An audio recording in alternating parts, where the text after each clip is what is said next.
Great. How are you doing? Good. Good. Friday because we're here again live streaming.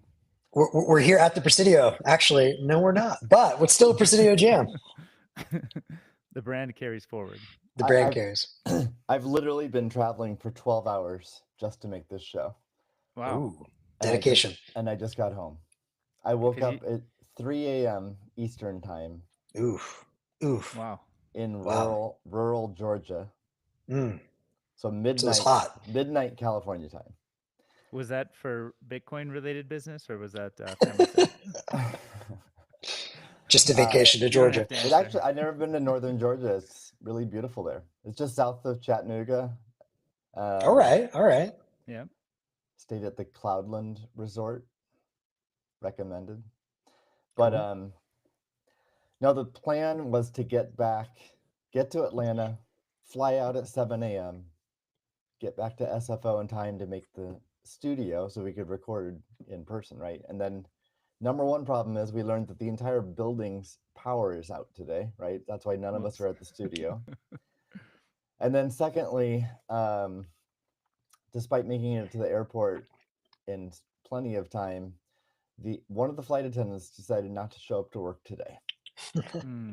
Too much fun. Too much fun in Atlanta. So that means the flight can't take off. So fortunately, they at least found another flight attendant. But it did delay the flight. And I just got home right in time for the show. Straight off the plane, straight on the show.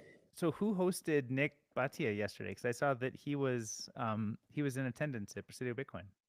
None of us were there. Fortunately, we have great people, and I'm not the only one that has to be running the show.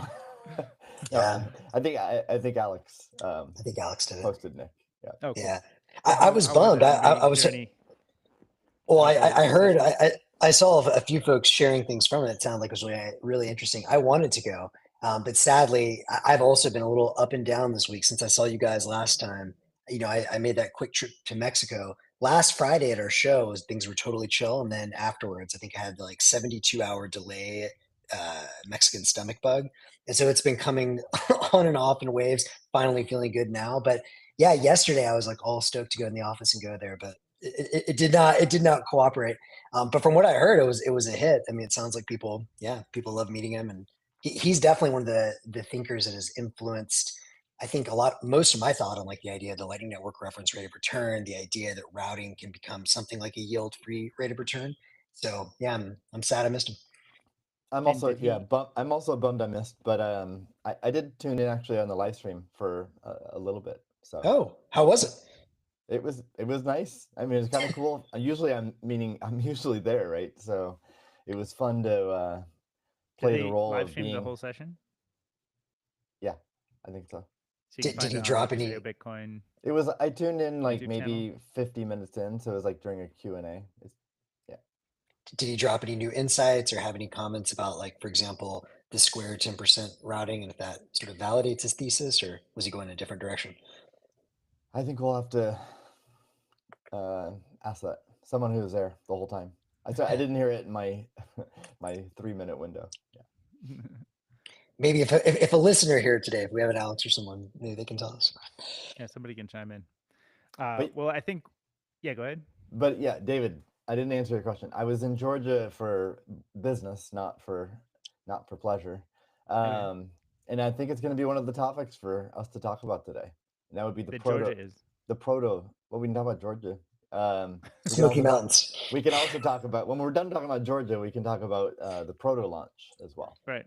So that was a big deal. I'm excited to hear from you guys because I saw it all over Twitter and people were talking about it, but I haven't dug in. I wasn't part of the live session or anything, so I'd love to hear kind of what that's all about. I've got some of the minor bits of background that, kind of what it was intending to be, but I didn't. The minor bits, you say? Was that yeah. I heard little odds and ends of pieces of what proto was all about, and I think there's even a proto chip at Presidio Bitcoin, right, along in the kind of display case, right? There is. There's one ASIC in the Presidio Bitcoin. Yeah, I'll give a summary. I think Max, you probably checked it out some too, so I'm super curious to hear your take as well. Sure. And then you guys might have some questions. But this has been a long time coming. This project started 4.5 years ago at Block. And really the genesis there, like why did Block get into mining?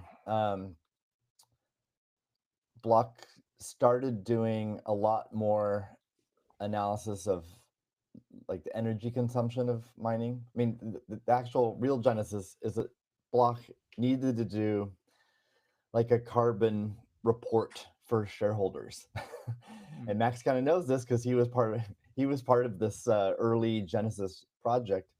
So there's internal folks who didn't know anything about Bitcoin mining, needed to understand what's the carbon footprint of the company, and there's like already a playbook for everything but Bitcoin that any corporation can use.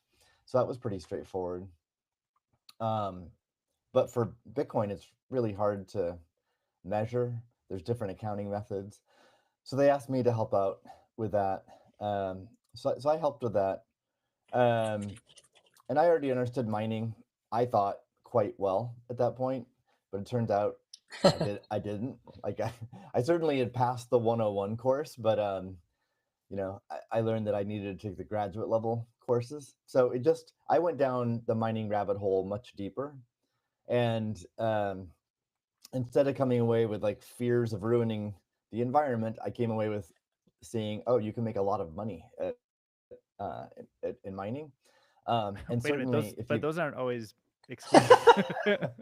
Well, we may destroy the environment, but we can talk make about the environment as well. But I don't think I think we've. Well, actually, I mean, I'll my guess is mention one of the things. Swayed by just the opportunity to make money. There's more to it than just that, I would guess. Well, number one, you can make a lot of money, especially if you sell picks and shovels, and in this case, ASICs and ASIC chips and rigs, and then yeah, I mean, secondly, another thing that was happening. This is during the bull market of 2020, 2021. And usually with a bull market comes concerns over energy usage and environmental impact. So that's where, I mean, Max and I already known each other for, I don't know, 3 years or 3 or 4 years, but we roped Max into helping us out writing a paper. And that was, you probably remember the exact title, but like a clean and abundant energy world, something like that. But future, Bitcoin is key to a clean and abundant energy future. Thank you. So anyway, there's just a lot more mental energy expended on Bitcoin mining. And it was a combination of both, great business opportunity. Secondly, a weakness in Bitcoin's decentralization theme is that there's like sort of one game in town for chips, and that's Bitmain. If you expand it a little bit, is Bitmain and MicroBT, but 2 Chinese companies. So there's a big centralizing factor that's a risk and concern for Bitcoin. Even if those 2 companies are good actors, they're both Chinese. So like the Chinese government could just like cut them off, or the United States adds crazy tariffs or whatever. I mean, all these geopolitical events. So that's a risk to Bitcoin. And then third, like even more than before, I was convinced that it's not some environmental disaster. Like I felt like it was like, I felt like ethical proceeding to work in Bitcoin and promote Bitcoin and do, use proof of work. So that anyway, that then the company, the company agreed and started working on this project. It's been a long haul. It's 4.5 years later. But the great news is finally had a launch event this week. I thought it went really, really well. So proud of all the people on that team that work on it. Yeah, I mean, just so listeners know, I run Spiral. I work on open source stuff. So like there's an entire commercial team at Block that did all the hard effort to build this and make it a reality. So what was announced? I think, the company's been very open and transparent about the project from the beginning. So I think people already knew that, we're going to design our own chip. Block is going to open source the software, the firmware. as much of the hardware designs as possible. That's sort of already been known.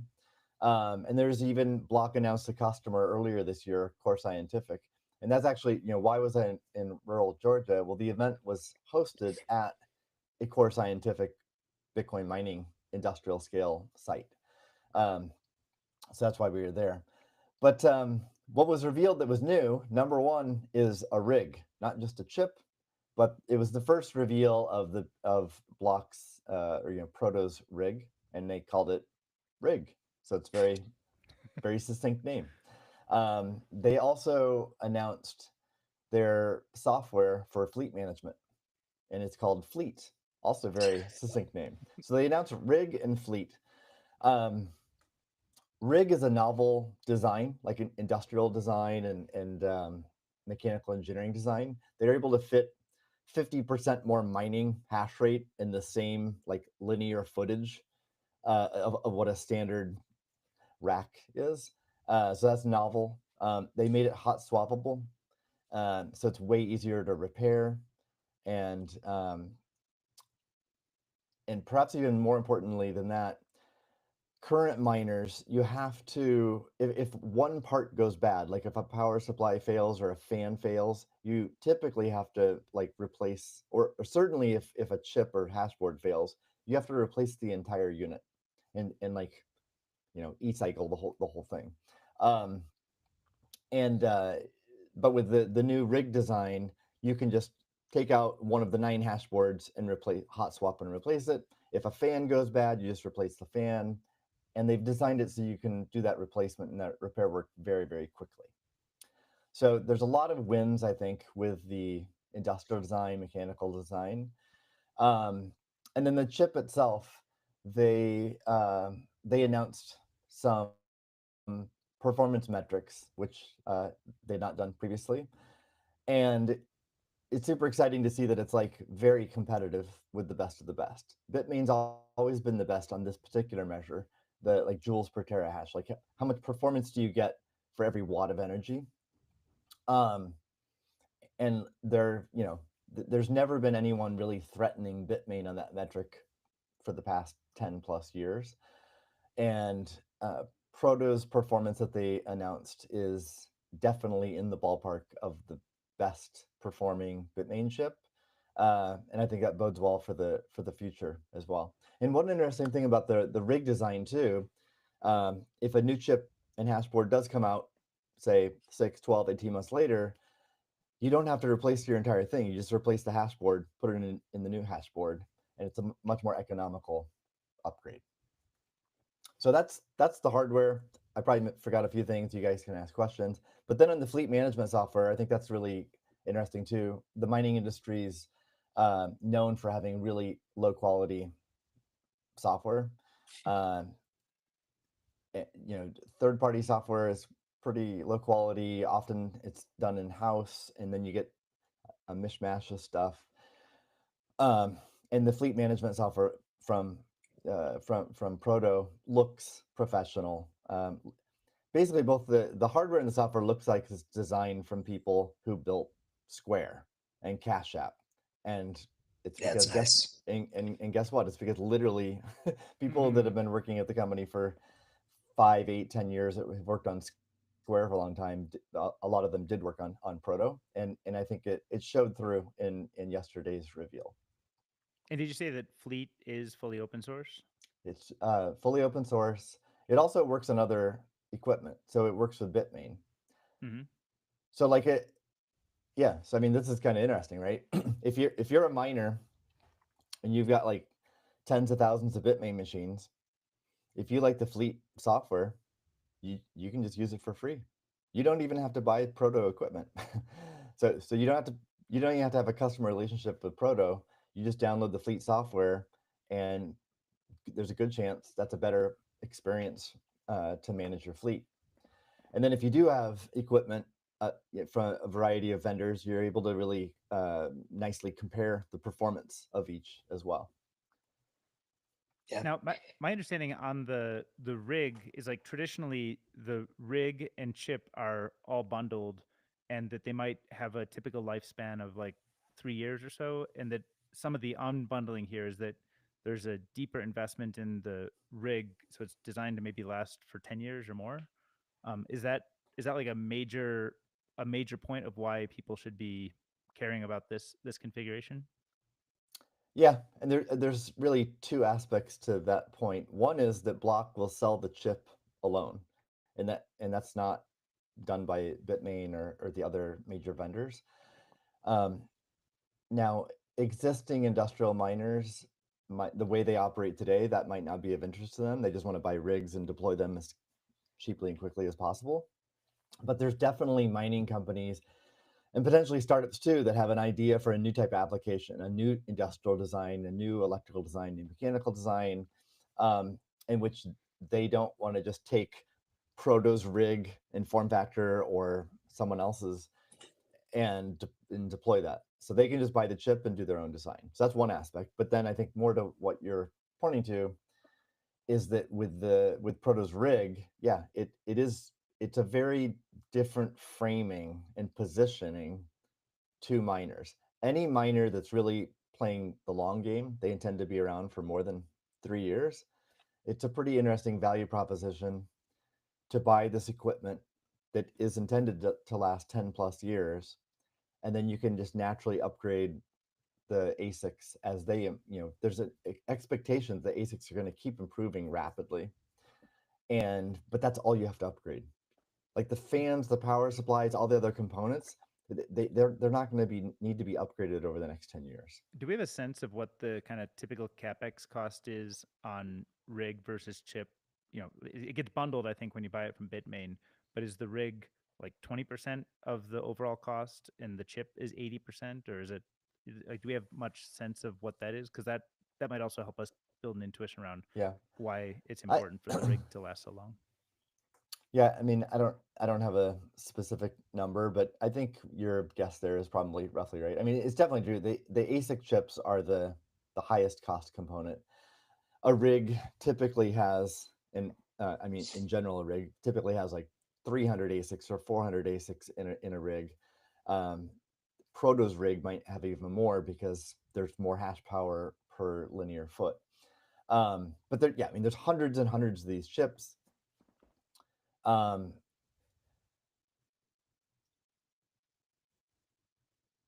I think the 80-20 ratio is like a ballpark correct. But still, like saving, not having to replace the 20% cost is a win. I mean, is a big win, right? I mean, mining is a game of small margins, or it certainly is going to wind up that way. So a 20% win over some period of time is significant. Also, you typically have to pay money to get rid of this equipment. So you don't want to have to get rid of this equipment. You don't want to be contributing waste to the world and have to pay that cost. So there's a win there as well. Right. Yeah, I really like the analogy actually Keon made on Stacker News of comparing this to Framework Computer. Are you guys familiar with that company? I haven't seen it, no. Very cool company. I forget if they spun out of, maybe it was Meta or although I guess more of an Apple type approach, but or an Apple type aesthetic with a more modular approach. But they basically allow you, it's a privacy focused computer, but you can basically pop in and out whatever you want. So if you want to upgrade your RAM, you can constantly do that. I imagine that's also a possibility. I don't know exactly how this would work, but if someone maybe started with less capex from day one, but maybe in the future they're doing really well and they want to upgrade and add a bunch more chips. This probably makes it a lot easier to add future chips to the rigs or more rigs to the area, and also probably better plan like the actual physical space that you're building in. If these are the rigs that are going to be there for 10 years or something like that. So I like that modularity, and I mean it also fits really well with the whole Bitcoin open source transparent ethos of plug and play.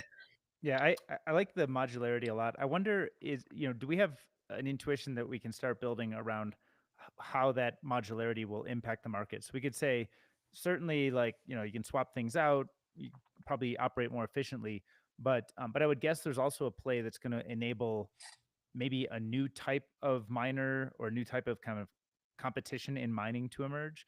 And maybe somebody wants to compete very deeply at one layer and sort of modularize commoditize the complement or work sort of above or below them. And I wonder, like, my understanding is like Bitmain is extremely full stack, not only the rig and the chip, but sometimes financing and which pool you have to be a part of. And there's all kinds of like other requirements that kind of strengthen their kind of sort of defend their position. And I think this being everything open source and all modular sort of doesn't have that. But I wonder how like what else around like financing or kind of the modularity might enable a very new type of competitor, or how much is this existing miners are going to get much more efficient?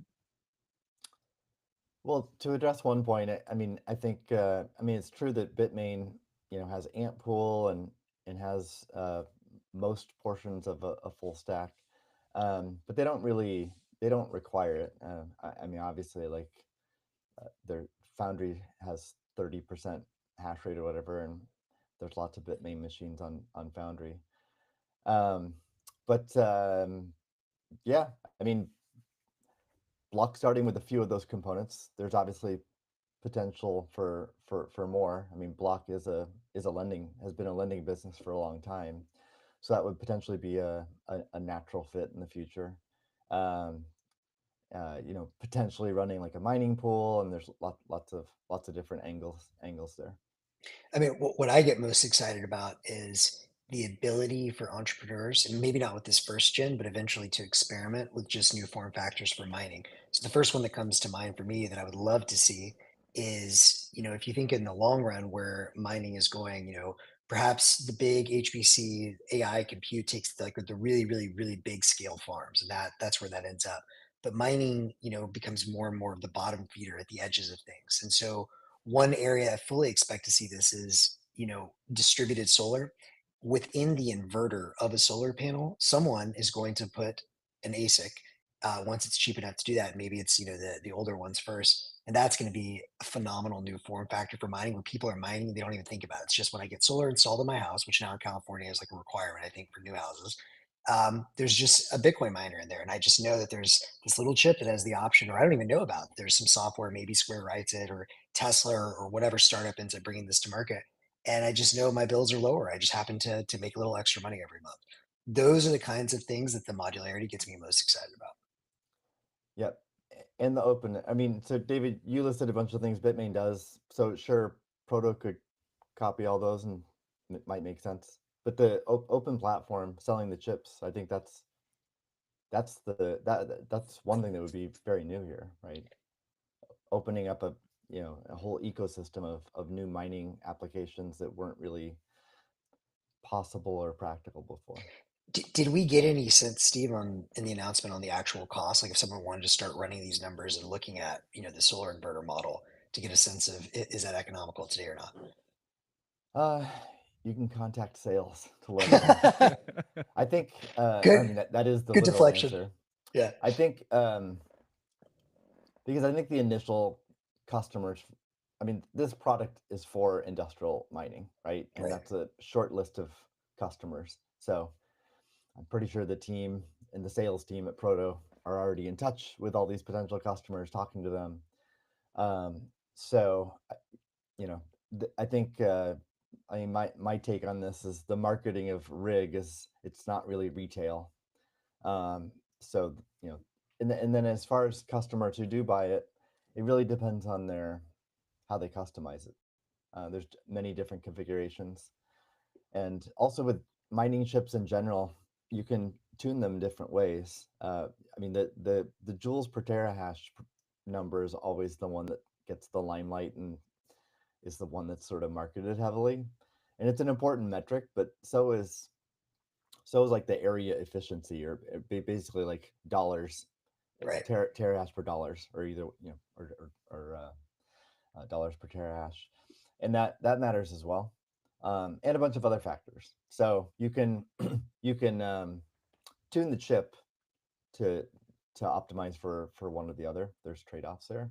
So different applications are going to care more about energy efficiency than others. Yeah, I actually have a ton of ideas that are flooding in right now. The first is we should 100% do a proto hack day at Presidio Bitcoin. Or even if it's not proto, I guess the fleet, the open source software. Ideally, I'd love to see, because I guess what I was getting at is not just with the commercial users, but like, can we see a developer, some DIY tinker that gets the first version of the chip with a solar inverter just to prove it's possible? But I mean, I guess if we already have access to the software, we could have an open source hack day or something and see all kinds of weird and crazy examples. And who knows, maybe some of those ideas are really good. But so definitely definitely on both, but like the fleet software, I think that would come first. And even at the hackathon we held at Presidio Bitcoin in May, one of the participants had a hackathon project which created mining. Oh, that's right. Mining management software, right? And added like AI to it and stuff, which is pretty cool. And actually part of the fleet announcement incorporated AI in the management in fleet's UI. That might have been inspired by the hackathon project, because the person it always comes back to Presidio Bitcoin. No, I mean, actually, it did, because the person who had that project was a Block employee, so it was shared internally. And even yesterday, right after the announcement, I had several people pinging me, excited to contribute to the open source fleet management software. Yeah, like several were frustrated that they didn't know this already, because they've been working with several other developers the past 3 or 4 months on fleet management software components. So I think there's going to be a lot of interest in contributing to that and improving it. And as an open source project, and again, and it's not tied to the proto hardware, I think there'll be good community interest there. So that would make for a great hackathon. And even without availability of the hardware, we could just have Bitmain hardware. To test it out. And there's a comment in chat that says, "Can I use Proto Fleet to control a fleet of BitX's?" Lol. Yeah, but I think that's actually what the demo of the hackathon showed. Exactly. The person commenting, come to our hackathon that we're going to have, because that's exactly the kind of project that I believe right now Fleet only supports Rig and Bitmain, and I think it's like more to come. But that's a perfect hackathon project where someone could add support for BitX to Fleet software. I love it, and it's also super in line with our ideas on making Presidio Bitcoin more DIY. If we're really going to get serious about putting in our own solar and storage and our own fleet of miners, then we should absolutely let our wizards be creating all kinds of fancy products on top. The other thing that comes to mind when you're talking about the financing piece that you brought up, DK, I don't know, one of you guys shared, Cute Baby was on it again, talking about how obviously Block, you've got a history of doing this with both consumers and businesses. The closer you are to them, the better you can make lending decisions. Of course, you're into that in mining. No inside info. Steve, you don't even have to blink twice. That just seems like so obvious and such a good and very, very obvious business model. There it is. You saw it here first, folks. But as I started thinking about all the places this could go, I mean, I don't know if we've announced it on the show, but we're, obviously going to be hosting an energy event at Presidio Bitcoin coming up soon as well.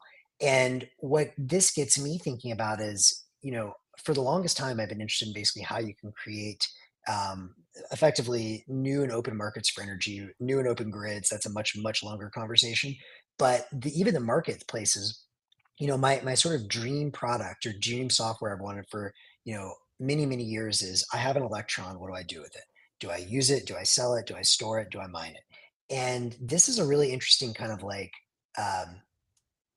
sort of beachhead to start with here. There's a couple of companies that have tried to create open source energy management software and open source utility software. And maybe some of that stuff could work, but for a variety of reasons, I think it ends up getting pretty siloed. But this is interesting because this could actually get broad adoption on the Bitcoin mining side first. And then, then you could start thinking, well, I'm already mining whatever, all these fleets with it. Now I could start to add other functionality to it. Okay, in real time, I'm also, if I'm an operator, a large operator, should I route this electron towards mining in my fleet, or should I route it towards my AI compute? Well, I have to make that decision in real time. And I also think that with the Bitcoin piece of this, one of the biggest opportunities I can't stop thinking about, I don't know exactly how this is going to materialize, but is to basically recreate all energy markets and all energy products, like all the derivatives and stuff that are basically traded down in Houston, Bitcoin backed, and basically create a whole new marketplace for those contracts and futures and whatnot. And this could be a really interesting starting point to start playing with that. Yeah, I'll have a lot more ideas to share on that, but I think this could lead to something much, much, much bigger. Let's keep jamming on that. I do like the idea of a mini hackathon or something around this at Presidio Bitcoin, or maybe a global event or something like that. Yeah. Well, a couple things. I definitely want to talk about Stratum V2 a little bit, but there's a comment here from William. I recall the mining hardware market was estimated at $20 billion a year in a previous jam. Is that still the opportunity size? So we probably talked about that. I don't recall I think that. this is like the security budget, right? But yeah, so might be referring to the security budget. Yeah. Well, so one thing we can calculate, we can look at any point in time, how much revenue have miners generated over some period of time, right? And I haven't even looked at this year. There's certainly been a year where it's been on the order of $20 billion. Fees are very low right now. Bitcoin having occurred a little over a year ago, but the Bitcoin price is very high right now. So since we're not in the studio and I'm on my laptop at home, I can look it up. I can look it up. That's the advantage of this. So let's see. The past is there week. Is there a go-to site, Steve, that you use for tracking these revenue metrics? I still use fork.lol, which is from Segwit Wars. But it breaks things down nicely. Like the past week, the average block reward, Coinbase and fees, $376,000, right? So we can take that times 144 in a day times 52 weeks, divide that by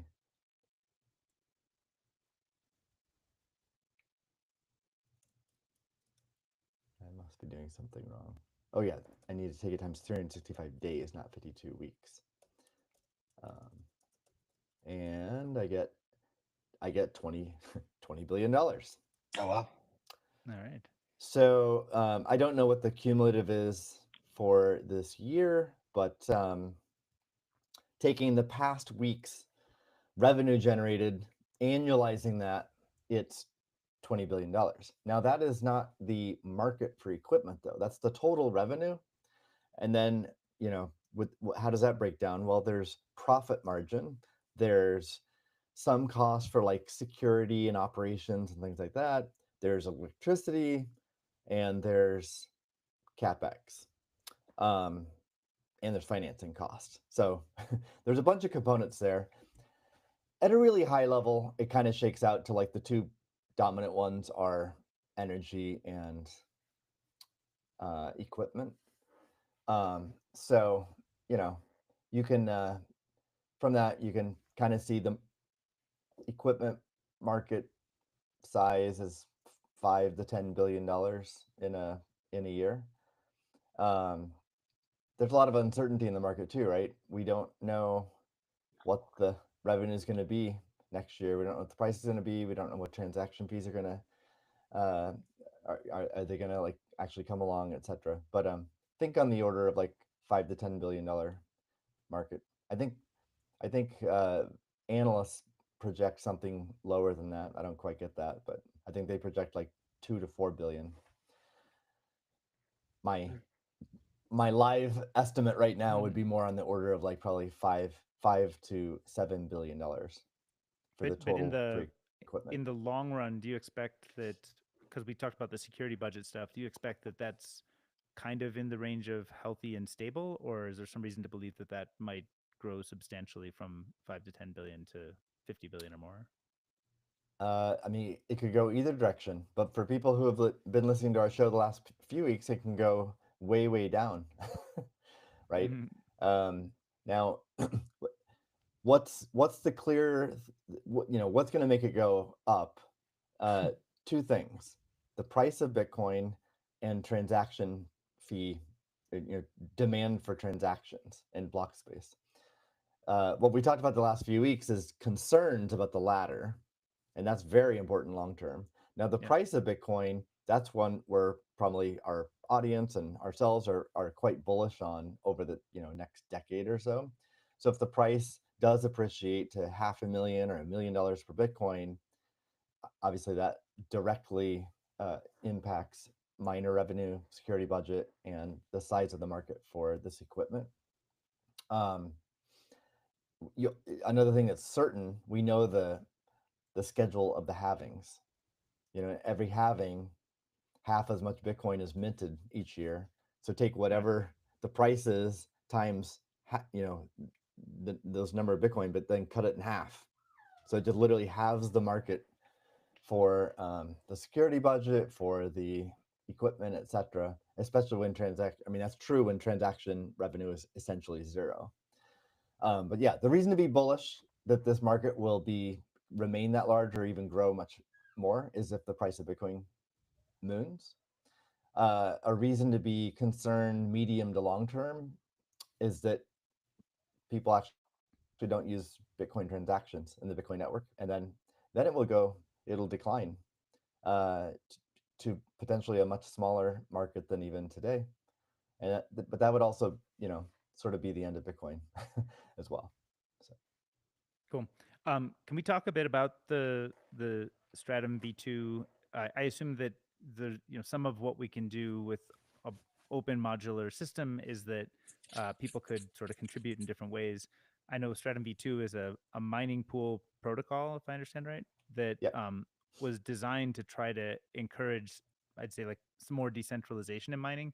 And so far, maybe it hasn't gotten broad adoption. So would we expect that Fleet would be a good way for it to get broader adoption, or is it another part of the modularity? It certainly helps. I mean, the joke on the Proto team with me is that, like, from a Proto perspective, this is like one little tiny feature, and it's the one that I talk about all the time.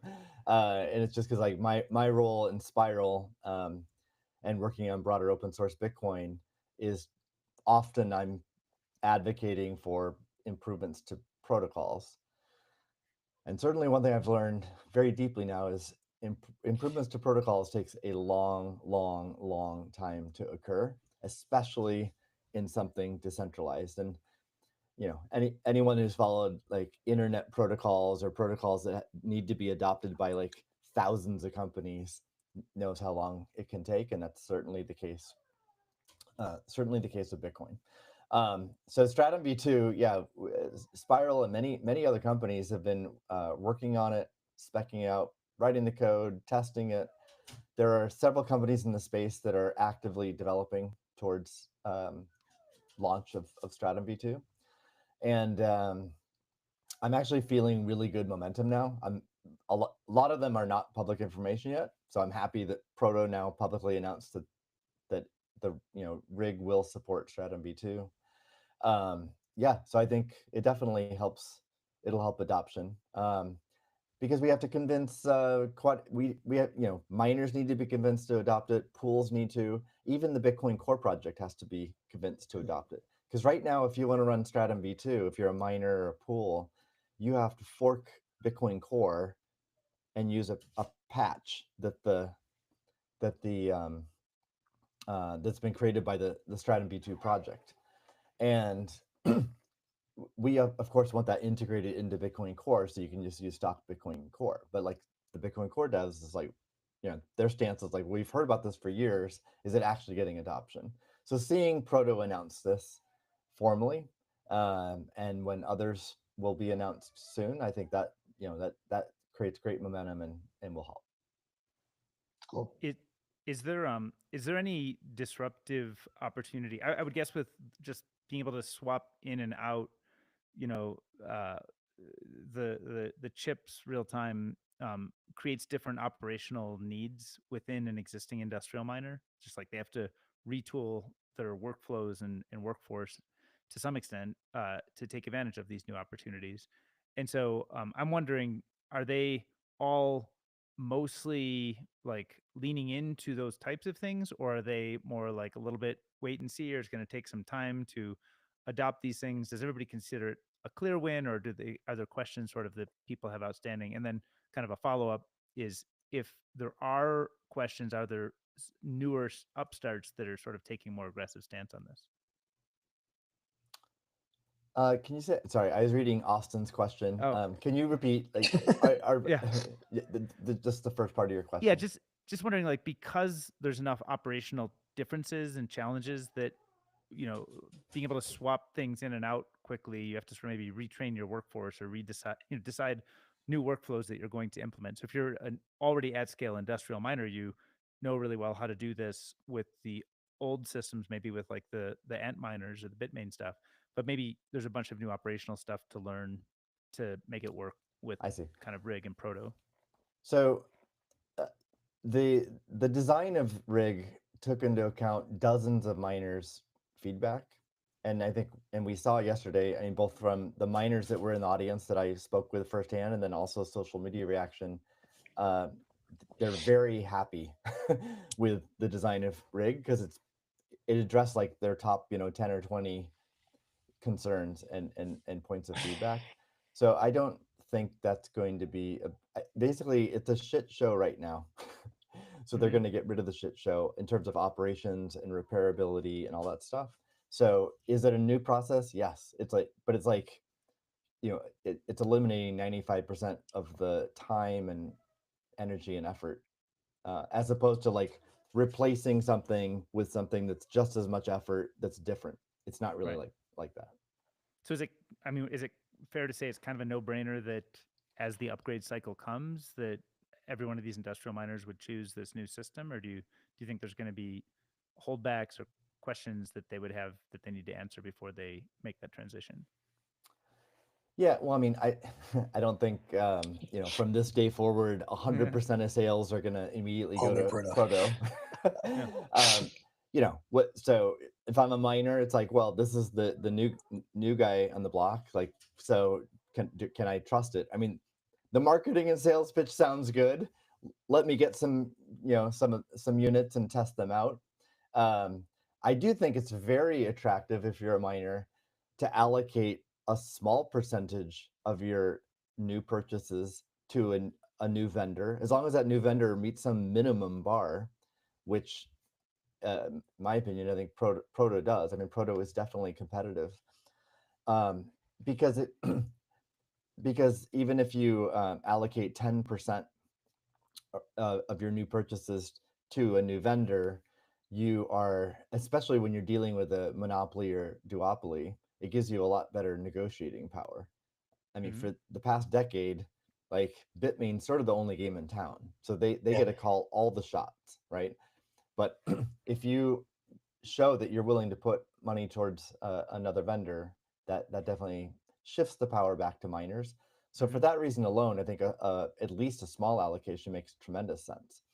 And then there's going to be some miners. There's also many different applications of mining in cold environments, hot environments, different cool. We haven't talked about cooling, but so rig works with air cooling, which is the predominant method today, as well as immersion, and both were demonstrated at the event. It doesn't support hydro. Maybe that comes in the future, but the product announced doesn't support hydro. So, if you're a miner that is the whole new build out is hydro, well, then this product's not for you. So you're not going to use that. But if you're doing air cooling or immersion, then it's a good fit. And what is immersion? Is that not emerging in water? Dipped in liquid. Water? It's dipped in liquid. Oh, it is. Okay. Like how's that different than hydro? How's that different than hydro? Well, I don't know what the. It's not water. I don't know. I don't know what the. I don't know what. Yeah, I don't know what substance it is for the immersion, but but I don't think it's cycled. I mean, it's just dipped in liquid and then it just operates in that environment versus like water flowing through and cooling the system. Yeah.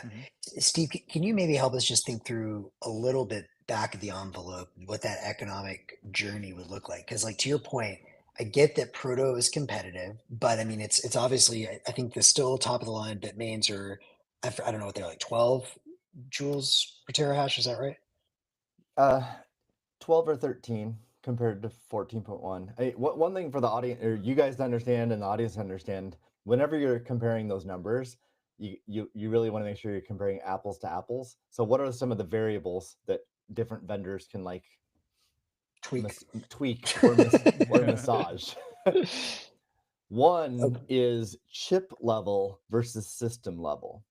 So it's always the case that your joules per terahash metric is better at the chip level than the system level. Once you're at the system level, you have some loss there. So some vendors might say we're at X joules per terahash, but they're talking about one chip, not a system. So, if Bitmain or Proto are quoting a system level, then that's not apples to apples. So that's one thing to be aware of. Two is the operating environment. Like the temperature can greatly impact the performance of the system, and it can impact different systems differently. So anytime someone's quoting a number, you want to know, okay, what was the environment that it was tested in particular temperature. And let's see what else. Oh, third, like, did they underclock right the chip?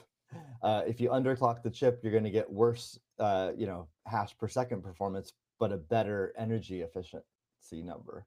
So is it a fair comparison there? So there's a bunch of things to be aware of that make it hard to just like do a Google search and compare these performance numbers. But yeah, I believe and then hydro versus air cooling. Like hydro, you get much better efficiency numbers. So Bitmain's top of the line, like S21, or they're, I think, reported S23. If it's hydro, I think it's even as good as like 9 or 10 joules per terahash. But again, that's not apples to apples comparison to an air cooled system. So I think their air cooled top of the line systems are on the order of 12.5 to 13 and change joules per terahash. Yeah. And so just to be clear that, so let's say even if the current state of the art from Bitmain, and again, like eventually I'm sure people that are actually using these will be able to hopefully publish some of the real numbers around this. But even if it's 10, 20% better on a pure efficiency, apples to apples, whatever that number ends up being, to your point, even if it's a little bit better, you still might say, okay, I'm going to allocate 10% of my fleet to Proto today because, I don't want to be controlled by total monopoly, or I'm seeing the writing on the wall. I want to go towards an American made chip or whatever it is. And then over time, I guess kind of what you're also saying implicit in this is, related to another conversation, you're actually asking a question with me and DK earlier. Why might someone bet with a company like Block in the long run? Well, you might also be betting that they're going to be able to have a faster iteration cycle. And now they've got the modularity.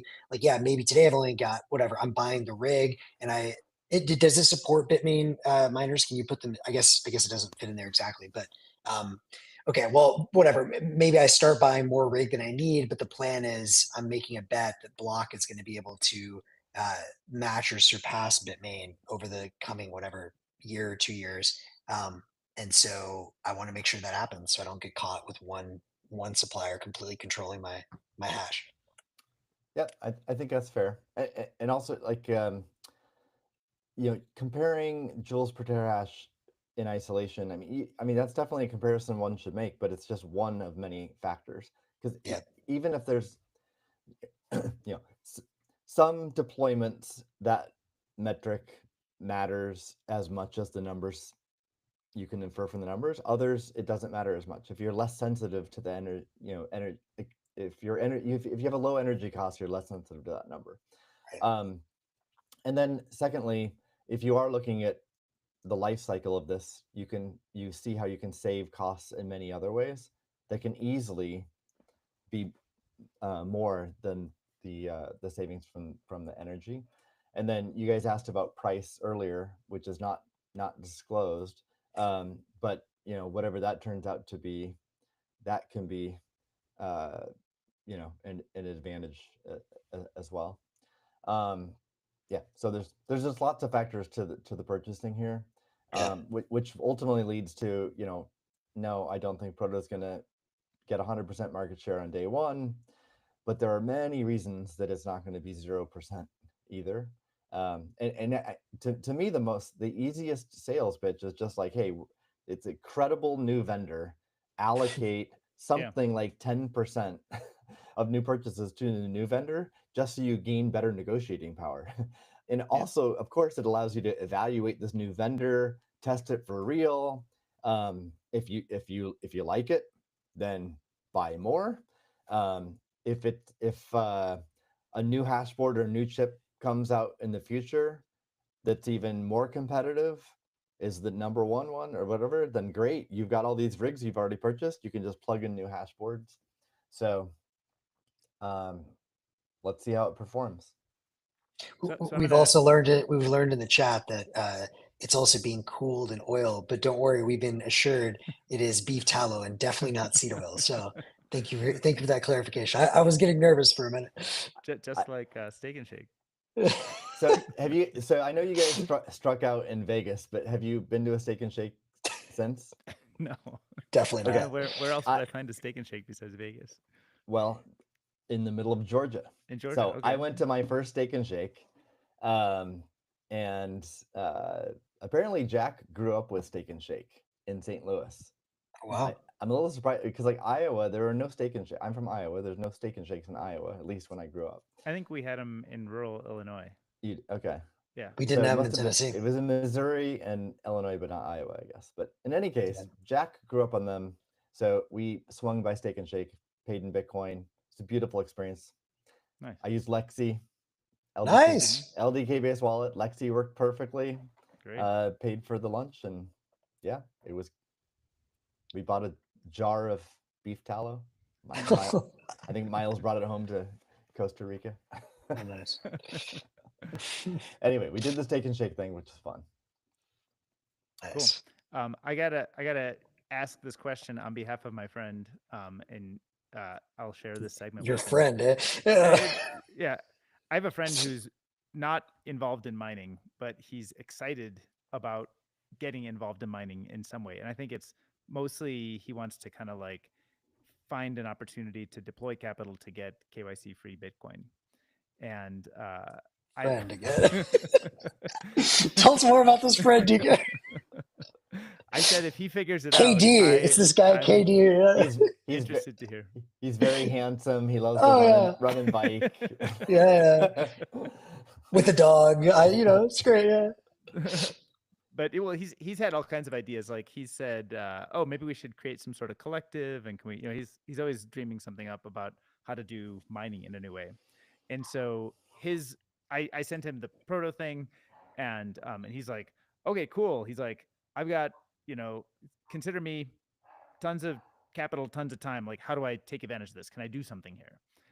So I guess my question to you is like, can he do something?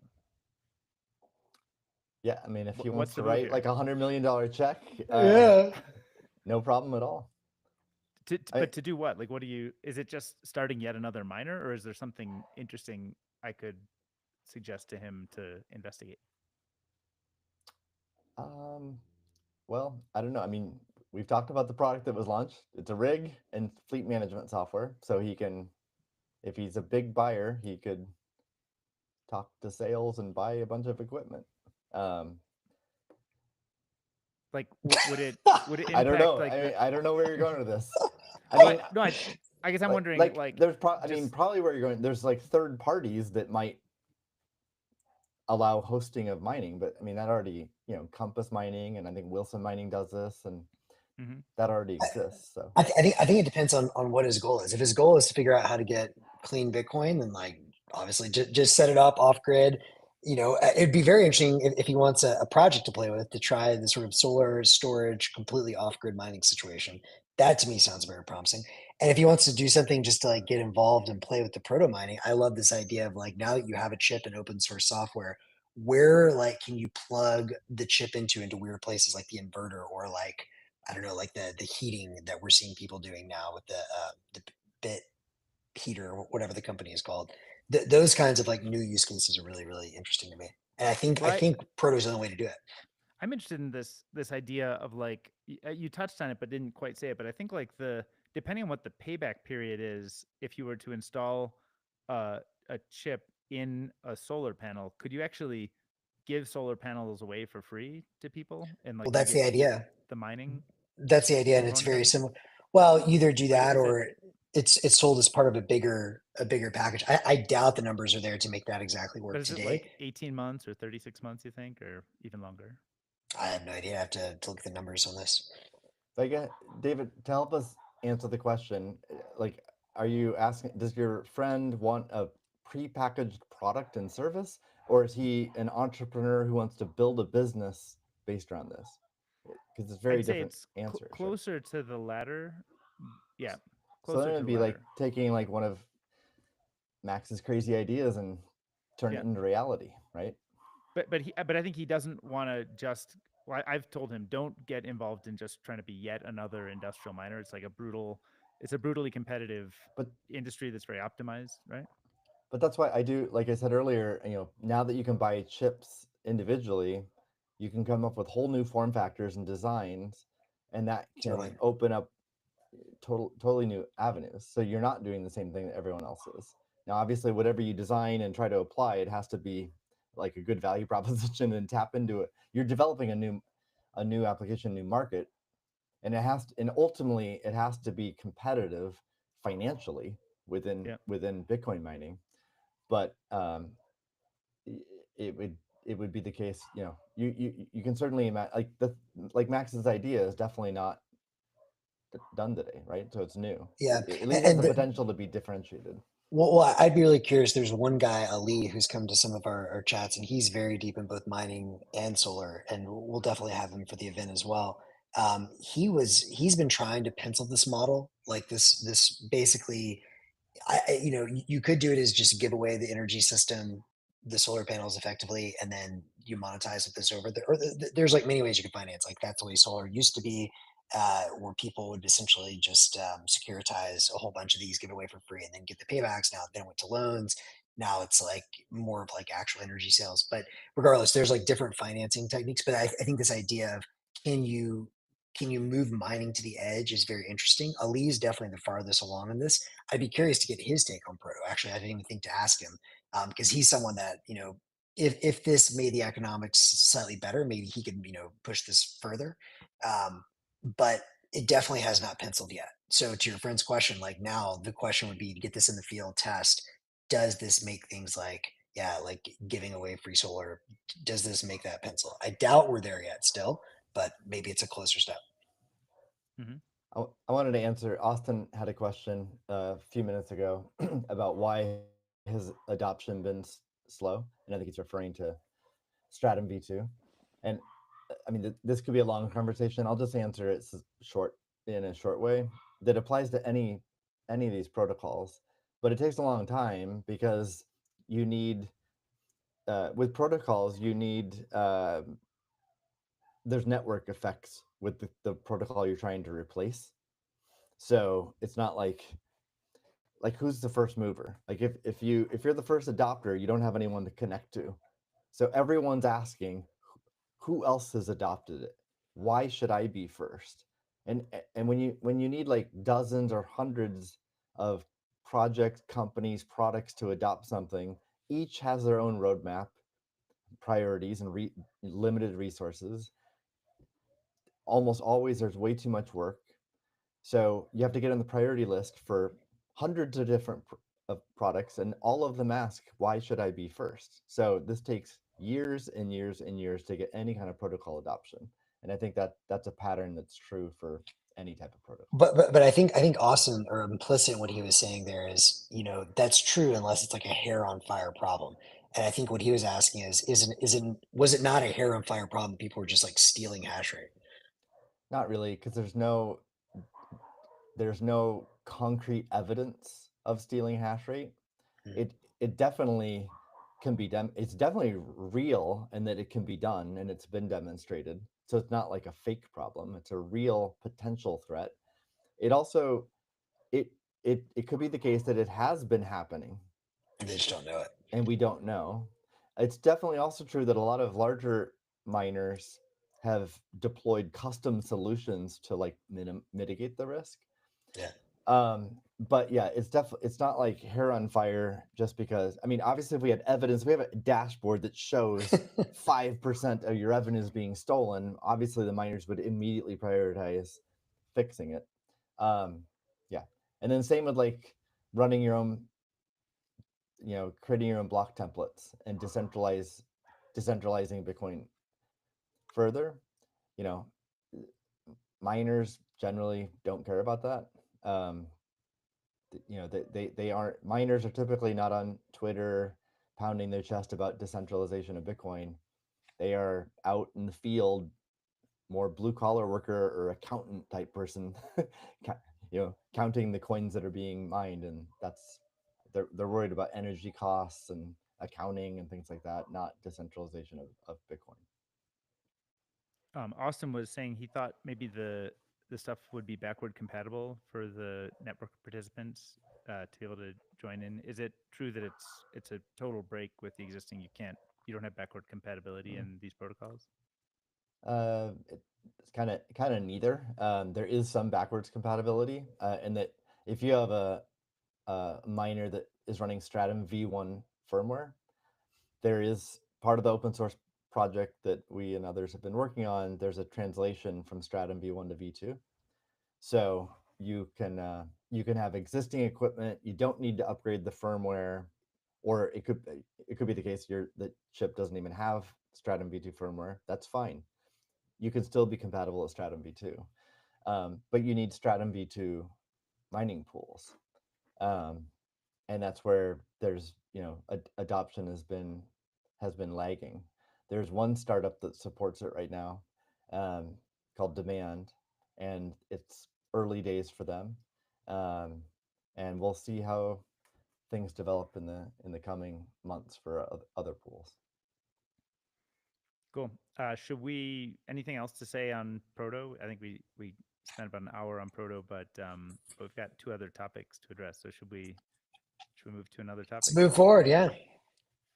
Okay. So I think next up is this Google Play Store drama. I saw I saw that Google had announced something about not supporting non-custodial wallets, and then very quickly walked it back.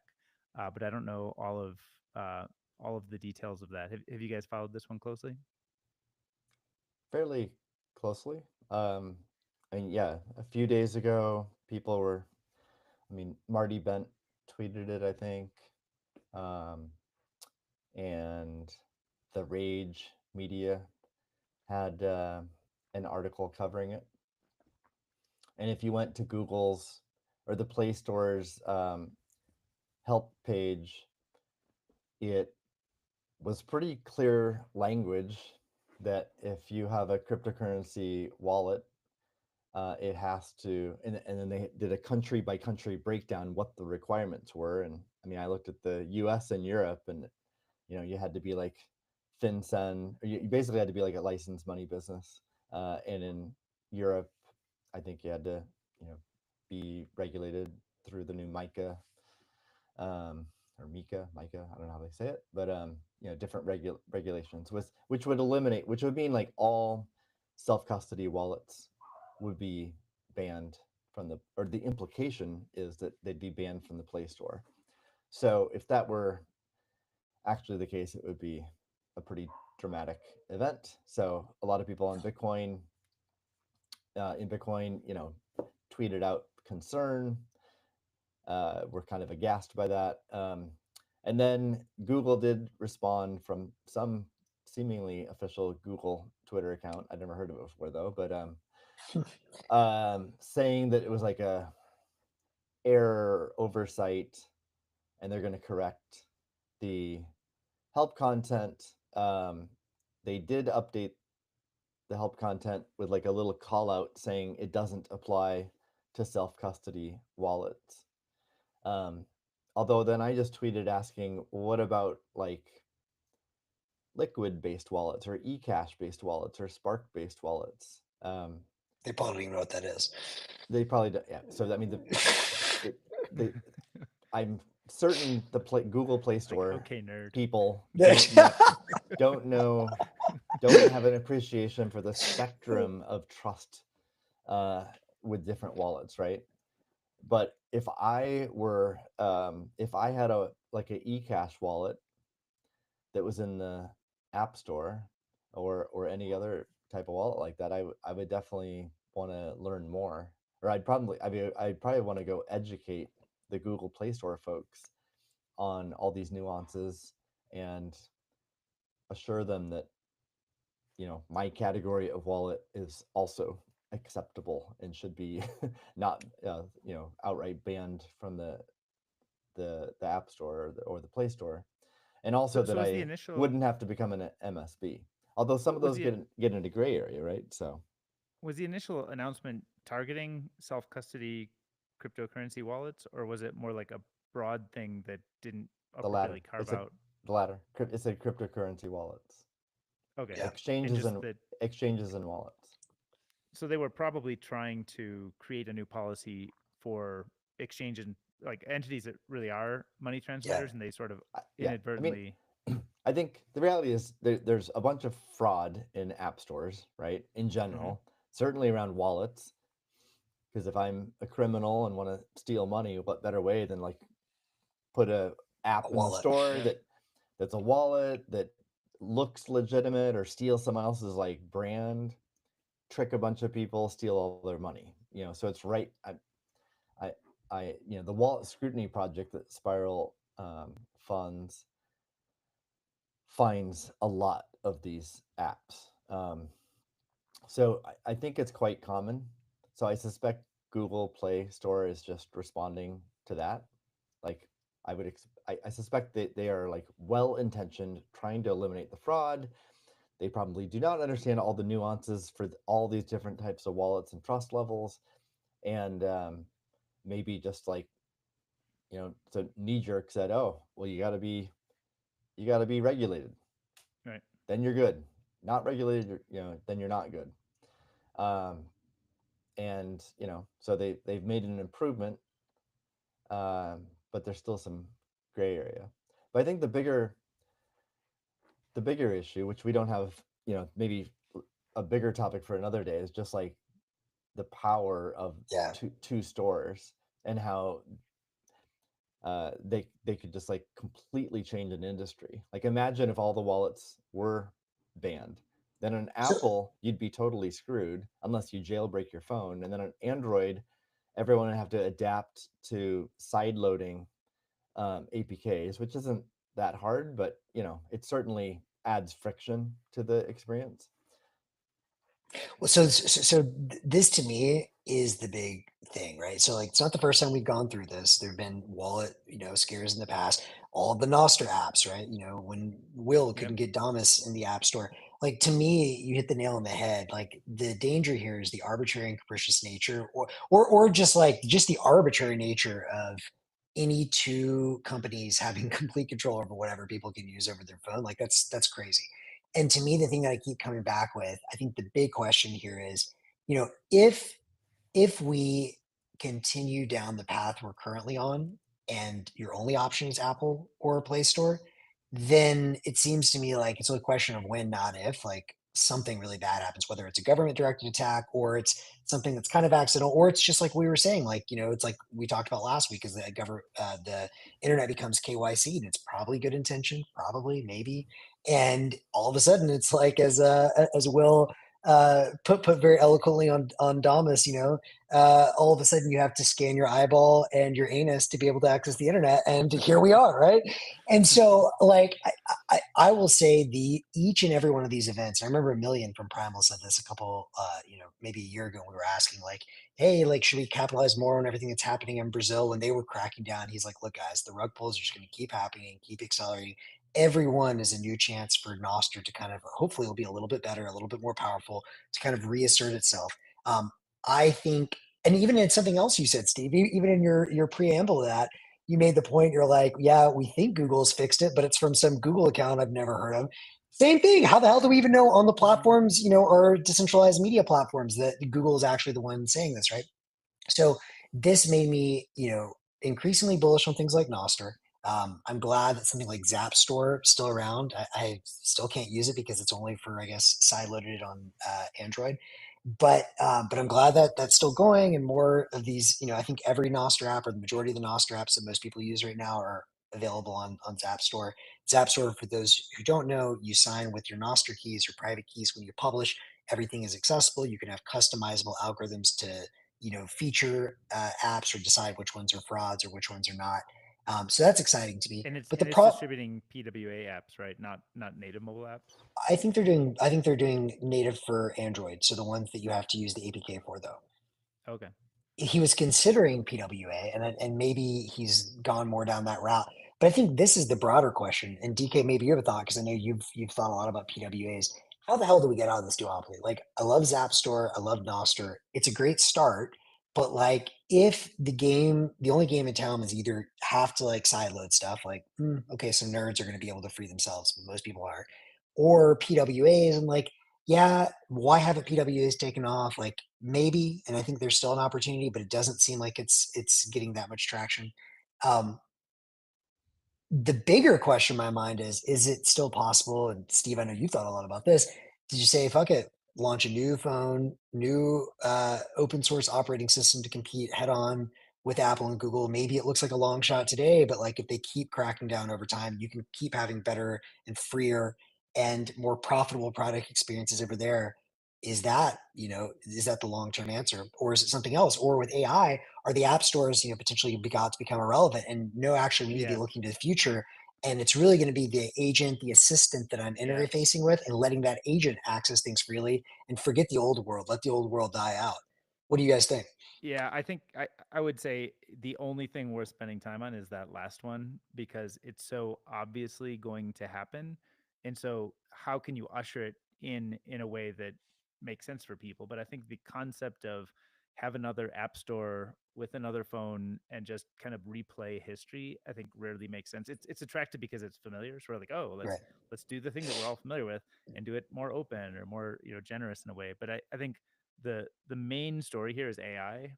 Yeah. And I think, what I want on my phone really is I want a button like a Siri, but I want to actually work, right? And I want to be able to just say what I want and like, hey, take a note on thing X. Hey, like drop me into the experience where I'm like navigating that world, or I'm navigating this world and give me directions to a thing. I never actually want to like swipe open the thing, Yeah. choose a specific app to do a specific function, and then try to like navigate through that app. I just want to like will it into existence as I need it, or sort of conjure it up as I need it, and maybe even will new software into existence as I need it. But those are all things that AI is such a disruptive vector to. So I I it may be that Apple builds this device, maybe that Google or Samsung or somebody else builds this device. Maybe that OpenAI, I think OpenAI is claiming to want to do a phone like thing. I think we're at a moment right now where you could really rethink what the device is and then what the OS is and sort of how it accesses the concept of apps. So I think it's very exciting, but I would almost like spend like no energy on trying to like fix the Yeah. problems of history and spend all of your energy on how do you usher in the new stuff in a way that aligns with the ideals that you want to promote in the world. So let's talk more about that then. So I agree with you 100%. I'm curious to hear your thoughts on what that form factor might look like, and maybe the sort of payments, the Bitcoin stuff is just plumbing in the background. But if you were to start something, or like where would you even start thinking about what that looks like today? Do you think that the best place is to try and actually create the assistant, and in the background create the plumbing that's using the MCP servers that are monetized, or something like that, for the assistant to be able to access different agents? And how do you make sure, or how do you try and shift or nudge the scale towards open source in that world? I mean, I think, yeah, I've found the form factor of glasses or maybe the AirPod type, headphones experiences like a really good form factor. I think the thing that I think it really needs is it needs some sort of camera that's really high quality, Mm. and I think the Meta glasses I think are sort of a good step towards that, but probably not going to be super open. We'll see. Um, but but like I think you need to sort of reinvent form factors. You need connectivity. So how is your connectivity going to work? Is it going to go to AT&T and Verizon towers? Are you going to go to Starlink? Are you going to go somewhere else? Are you going to sort of have MVNOs that abstract those and kind of multi-source them the way like the Google what's the offering? Is it Fi? Yeah, The I've got yeah. 5. It's not very So good. yeah, but I mean that it's like an attempt to try to multi-source the actual towers and networks. But I think that just doing another phone doesn't doesn't feel like you can. I don't know. To me, it doesn't feel as attractive as like the idea of will we have something of a new wearable that will help us do that, and then the main interface of the wearable in and out is mostly through Voice voice. Yeah. and sign image. But okay, so that's all interesting to me. how do you shift towards open? Like, so let's say Meta and Apple are both going to compete. I've heard repeatedly that Tim Cook only cares about competing with Zuck on these glasses, whatever that looks like. Fine. So they're each going to go for a closed version. Maybe you never know with Meta's new take. What does the open version look like that, and how do you? What are the advantages, or how do you make sure you can tap the advantages of a fully open developer ecosystem? Can I interject really quick with a Please. question? Yeah. How many times have either of you seen someone in the wild wearing Apple Vision Pro in 2025? I don't think it works in the wild. It works like in your house. So you have to be at the person's house. Well, I had my first experience. Oh, okay. In Atlanta. Who's the psycho? Miles and I went running a couple mornings, and then we went to a Starbucks, and there was a guy in Starbucks sitting there wearing his Vision Pro. Nice. And it made me realize I've seen more people in the wild wearing Google Glass in my lifetime than Apple Vision Pro. Yeah. Just saying. Anyway, well, back to your more serious question. No, and to be clear, I'm not convinced that this is the right form factor. Maybe it is, maybe it's not. Like I still think there's a world. I don't know if I'll ever wear the glasses, but like, would I like to have like earbuds and I could just talk to my dude? Sure. Yeah. I mean, maybe that's just a better set of earphones that have and I think if you want open, you need the LLM that basically controls the whole thing to be switchable at least, right? Yeah. So maybe a default, pairs with an OpenAI or an Anthropic or Gemini or something, but you could swap it out. Same as like in a browser, you can swap out which search engine you use. Of course, everybody uses the defaults, but I think if you want open, you want to start to move towards that. You can't swap out the App Store on iPhone. You have to use the App Store. You can't use really any alternative. But I think if you can swap it out, that's like one step towards open. But it's hard to have like an open hardware spec that everybody builds to that lets open source software and open choices on everything without some real ideology kind of if only there was a public company we knew that would ever consider doing something like that. Yeah. Yeah, I mean, but look at I mean, look at Proto compared to history. But what do you think is like, so yes, if you get the right ideological founder, that's awesome. What do you think though is like the right starting point? Like, I mean, one reason to try and do this is because, for example, if you were to access, I don't know, all of the content on something like Nostr or all of the apps that people have developed, now there's, hundreds, if not thousands of Nostr apps out there. Okay, that's interesting because now I don't have to like start from scratch. So maybe that's kind of the way in is my LLM can access all of these other tools that no either ecosystem has, or like some of them will have it, but it'll be super proprietary, like with Apple's or Facebook's.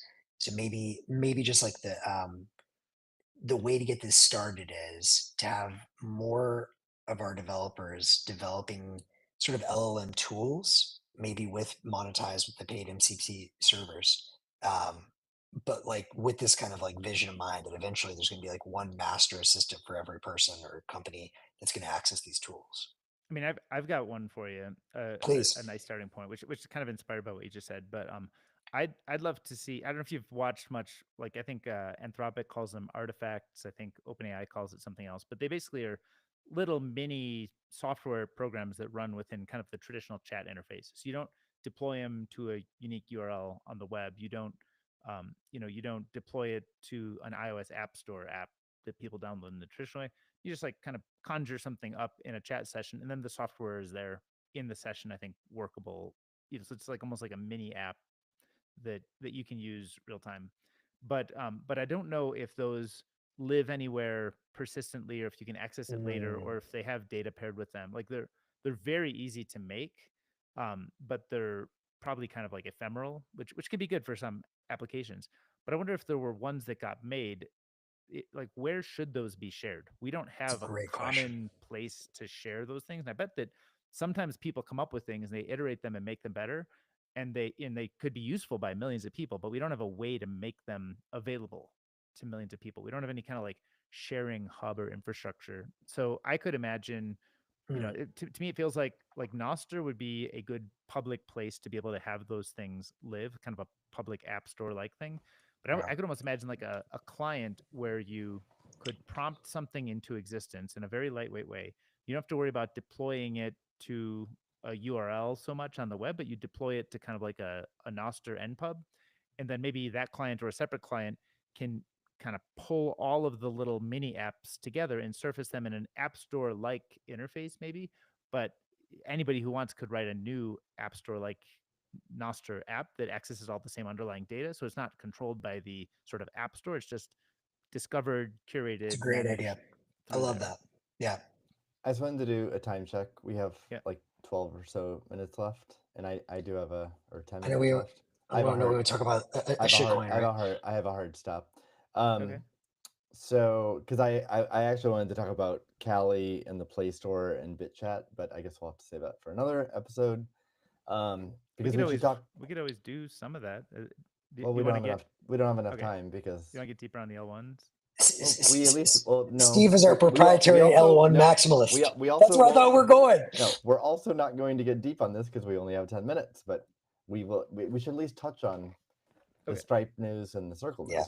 Don't you guys think? I mean, it's super topical. Yeah, you're the Stripe L1 maximalist, Steve. Take it away for it. I guess. So let's see. Well, I think the order of the news, there are rumors that Stripe was working on a new L1 along with Paradigm. Then after that, Circle formally announced a new L1 of their own called Arc. Then I think it was reported more formally that Paradigm is working with Stripe on an L1 called Tempo. So 2 new layer 1 blockchains being announced and worked on. So I heard a lot of reaction, especially from Bitcoin community, like, my God, why do we need more layer 1s? Isn't this 2025? Didn't we learn lessons like forever ago? But I actually, my reaction, number one, generally makes sense to me. And I'll try to explain why briefly. But two, I generally think it's like pretty positive news. In like my general view, I think Bitcoin is just so different from everything else and sets itself apart. That the other projects and tokens and chains, they all compete with each other. So it's kind of the more the merrier. Kind of like the introduction of Solana put a lot of pressure on Ethereum and stole away a lot of application development and applications and energy and momentum from Ethereum. Right. And I think these other layer 1s kind of do similar things. Like we saw this in the past. CryptoKitties initially launched on Ethereum, and then that company came out with NBA Top Shot, NFTs for NBA games and players and stuff, and they didn't do it on top of Ethereum. They created their own L1 blockchain called Flow. Yeah. So that was a company that decided, well, we don't need we don't need Ethereum. We don't need what it provides, and we don't need its cost. We're going to optimize for our application this L1. And I think it's a similar mindset from Stripe and Circle. Obviously, what I'm about to say is all speculation. It's just my read on the situation, but I suspect Stripe's clearly getting into stablecoins in a huge way. They bought Bridge for $1 billion. They bought Privy, which is like a wallet as a service company. So they're making big moves there. And it's pretty clear that they see the future of their payments business transitioning to stablecoins. That seems kind of obvious to anyone paying attention. So I suspect they don't want to be beholden to Coinbase and Base, or they don't want to be beholden to Tether, or whoever the leaders right now, or Circle or whatever. If you look at who are the leaders in stablecoins, like those 3 companies, well, they don't want to be beholden to them. So Stripe has tons of market power because they have a huge business, a huge network. They can just like upgrade their network to use stablecoins on their layer 1, right? So I think it makes tremendous sense. And they can also optimize their layer 1 specifically for stablecoins and for their use cases. So I think So that's I have one huge clarification question. Are they launching a stable coin as well as the L1 or just the L1, or do we know? we don't know. But Because those to me are two very, very different things. So, I mean, high level, my take on it is this. I think you're going to see a lot of people coming out with their own stable coins. I question, if there's a lot of value in that. We'll see. But like the L1 thing, the thing that just bugs me with this, I hear you. If you have that much marketing power or market power, you can like create kind of king make yourself, fine. But like you also could do this whenever if you just, I don't know, create your own private MySQL database. Whenever you're like, we can customize it for a use case. It's just like there's no nodes, it's us. Or if there are nodes, I think what frustrates me is even calling all these L1s. It's always been decentralization theater. And it's like to get around like very light regulation or to kind of be like, well, we're not really the company controlling it, but it's always the company controlling it. And so I guess to me, it's just frustrating. It's like if you're going to launch your own payment rail to compete with, I don't know, Visas and MasterCards of the world and you're coming for them, great, go for it. But like, must we continue to have this kind of like tongue in cheek wink at the regulators? It's decentralized. Like, I don't know. That's my frustration. well, one thing I don't know too is like, what is the token going to be for this Yeah. layer one? I think at least one of them reported that the fee for stablecoins is going to be in the same token as maybe it's ARC from Circle. The fees for their layer one will be in USDC. That would actually make sense. I'm not 100% sure on that, but that's probably the case.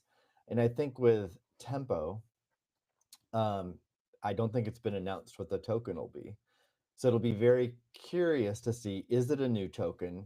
How is it issued? Is there like a huge pre-mine that Paradigm gets and Stripe gets?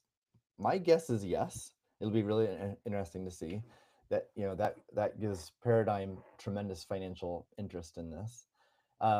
Also having, I've spoken to Patrick Collison before, long time ago, before I worked at Block, to see if Stripe would be interested in creating a Bitcoin initiative, because that would have been something I would have been interested in working on. And he told me that he was interested in finding the next Stellar, because Stellar Lumens, Stripe made a very large investment in that, and it turned out to make them a lot of money. Yeah. So he was interested in the next Stellar Lumens, and that's when I have great respect for him as an entrepreneur and what he's done with Stripe, but I didn't have a lot of respect for his views on Bitcoin, at least. And I knew that wasn't like the right opportunity for me. So it'll be really interesting to see what they do around the token and how much of they view that as like a business opportunity versus just like trying to create something efficient.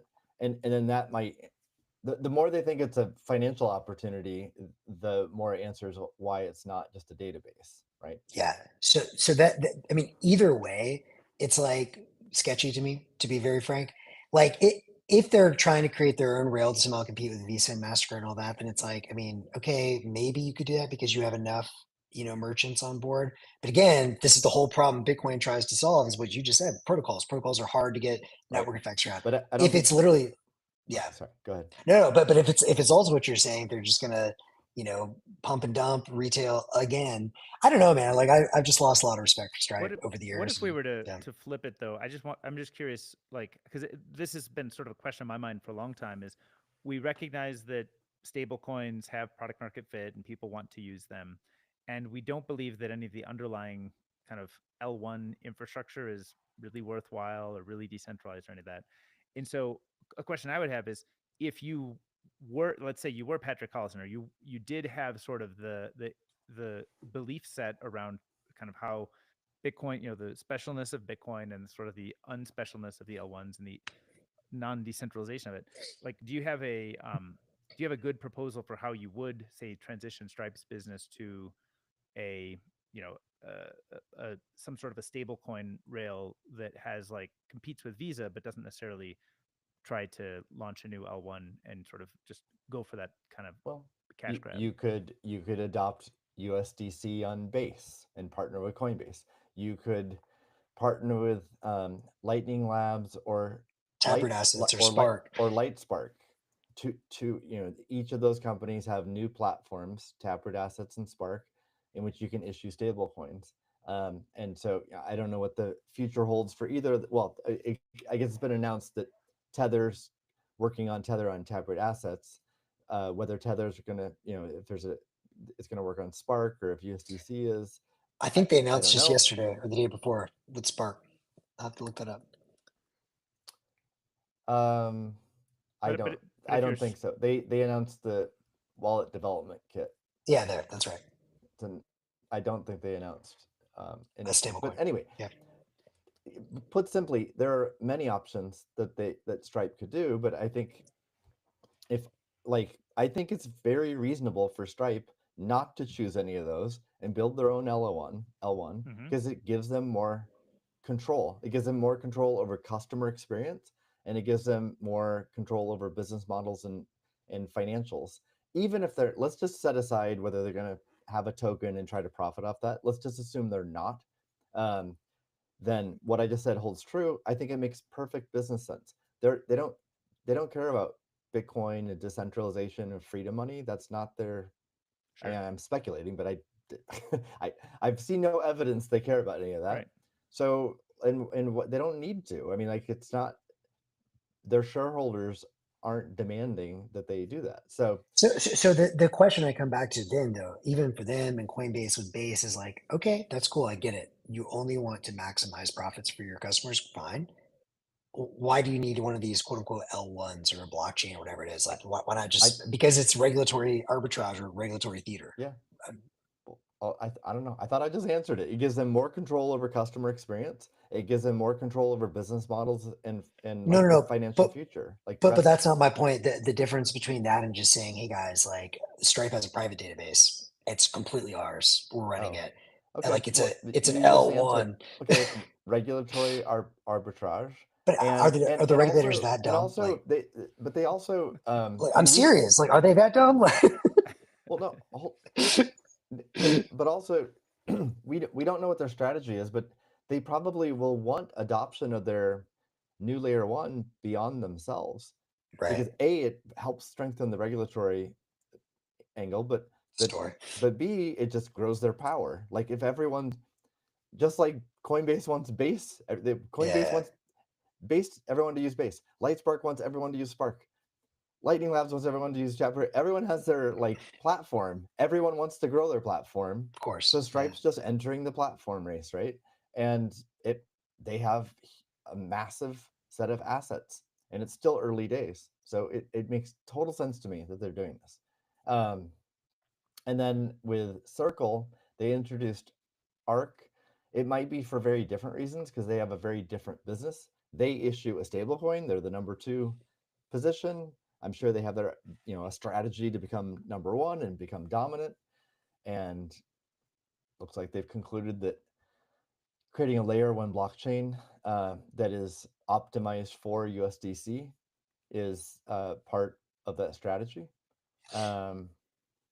And just speaking with some folks on what they speculate this could be is from Circle's viewpoint, they might be challenging FedNow or other types of real-time traditional TradFi settlement systems with Arc. So I know lots of unknowns around both these, but again, I guess to me it seems kind of obvious why both companies are doing this. I don't find it outlandish at all. I think it makes good. I totally understand why they're doing it. I wish we could stop with the theater, but I get your point. Maybe they'll get adoption and somehow it will become decentralized. So why do you say so? A lot of cryptocurrency projects, I would agree, theater, but I absolutely could imagine 10 years from now, Tempo being heavily used, trillions of dollars on used for Arc sure, or Tempo, trillions of dollars on either of those. I could totally imagine. I can totally imagine that too. So, and two things there. One, the question that I would have is who's actually running the nodes, or who are the actual participants in? Who cares? Well, that's my point. Like, then let's call it what it is. Like, hey guys, I'm Stripe. I'm the biggest mafia in town. Use my MySQL database and pay my fee, or you're completely shut out of the economy. Like, it's fine. It's cool. Like, it's in their right to do it. It's not a blockchain or decentralized. Isn't that how Visa works? Well, Visa is owned. So again, I feel like bottom. this conversation is like framed as like competing with Bitcoin in some neutral system, and I don't think that's their goal. They're not trying to do that. Agreed. They're trying to like become Visa. Visa. I think Max is pointing out that they are that Visa is not claiming to be decentralized. They're not claiming to need an L1 for their business. Exactly. Just be honest. On a SQL database, right? Can you point me to where they claim decentralization is? They say a new L1 blockchain. So far, that has meant blockchain is decentralized versus I run my own database. If they change the terminology, which is kind of what's steadily happened over time. Well, I mean, would you agree that there's any difference between a blockchain with one person running it and just a database? We have a comment saying "Rest in peace, my heart stopped," and that is correct. Yeah. But all right, well, we've got more to talk about. But I just think it's semantics. There's this. I don't understand this implication that like. First of all, we know that there's a wide range of actual decentralization between blockchains, but I also didn't know that blockchain. We also know that What's the point of a blockchain? Dino. Yeah, exactly. Thank you. This has been my point all along. We know Dino is a thing, right? Decentralized name only. Yeah. Anyway. Well, anyways, the point, the only point to me of a blockchain was decentralization. If you don't have it, I think it's theater. I think it's great to get around regulation, but it's just frustrating. That's all I'm saying. It's smart from their end. They're probably going to have a lot of usage. And even if they do, then there's another opportunity, which is who's going to market make between their chain and Bitcoin, which is the internet. Hopefully, the internet ends up winning fast enough that they're forced to join forces with us. That's what I hope happens. Well, they bought Bridge, right? So Bridge will bridge between all these different tokens and stuff. Yeah. So, but not Bitcoin yet. Still, critically. One day. Okay. One day. We will resurrect Steve's hard stop. Bring it back from the dead. From the beef tallow.